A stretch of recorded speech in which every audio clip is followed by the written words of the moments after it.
আসসালামু আলাইকুম। Hello everyone. আশা করি সবাই ভালো আছো। আমরাও ভালো আছি আলহামদুলিল্লাহ। আর এই তো আজকে তোমাদের সাথে একটি নতুন ব্লগ শেয়ার করছি।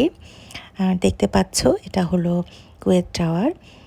কুয়েতের যে কয়টা বিশেষ স্থাপনা আছে তার মধ্যে খুব আকর্ষণীয় এবং সুন্দর একটি স্থাপনা হচ্ছে কুয়েত টাওয়ার। এটি বাইরে থেকে দূর থেকে দেখতেও খুব আকর্ষণীয় এবং সুন্দর, ভেতর থেকেও এটি খুবই চমৎকার একটি জায়গা।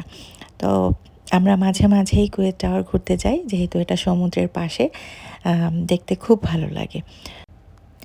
তো আজকে তোমাদের সাথে আমার ঈদ দাওয়াতের ব্লগটা শেয়ার করব। শুরু করছি আমি সকালবেলা থেকে। সকালবেলা আমি 1 কাপ কফি বানিয়ে নিয়েছি আর সাথে 2টা ব্রেড। নাস্তা শেষ করে আমি চলে গেলাম রান্না করতে।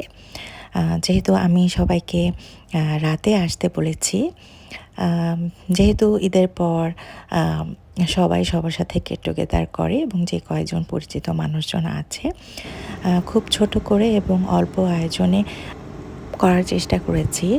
আমি রান্নাগুলো সেরে নিয়েছি। আমি একটু আগ থেকেই রান্নাগুলো করে ফেলেছি, কারণ যেহেতু এখানে কোনো হেল্পিং হ্যান্ড নাই, আমাকে একাই সব রান্না করতে হবে। তাই আমি দুপুর থেকেই রান্নাগুলো শুরু করেছি। আর রান্না শেষ করার আগে আমি একটু বাসাটাকেও গুছিয়ে নিয়েছি, যেহেতু বাসায় গেস্ট আসলে বাসাটাকে একটু গুছিয়ে নিতে হয়। আমার যেহেতু ছোট বাচ্চা আছে, আমার বাসা সব সময়ই গোছানো থাকে না, মাঝে এলোমেলোও থাকে।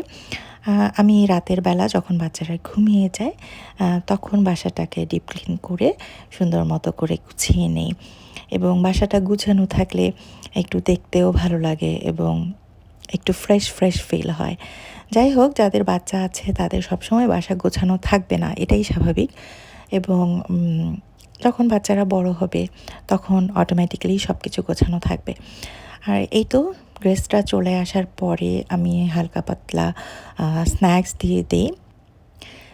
আর এরপর আমি হচ্ছে মেইন কোর্সটা সার্ভ করে দিই। মেইন কোর্সে ছিল পোলাও, সবজি, মাছ, ডাল, ডিম, চিংড়ি মাছ, গরুর মাংস, রোস্ট, কাবাব, সালাদ, এই সব কিছু আর কি। মেইন কোর্স শেষ হওয়ার পরে আমি ডেজার্ট দিয়ে দিই, এবং ডেজার্টগুলোতে ছিল আইসক্রিম। আইসক্রিমটা আমি বাইরে থেকে এনেছিলাম, আর পুডিং, মিষ্টিগুলো বাইরে থেকে এনেছি, আর পায়েসটা আমি বাসায় রান্না করেছি। যাই হোক, আজকের ব্লগটি তোমাদের সবার কাছে কেমন লাগলো অবশ্যই কমেন্টস করে জানাবে। আল্লাহ হাফেজ, টাটা।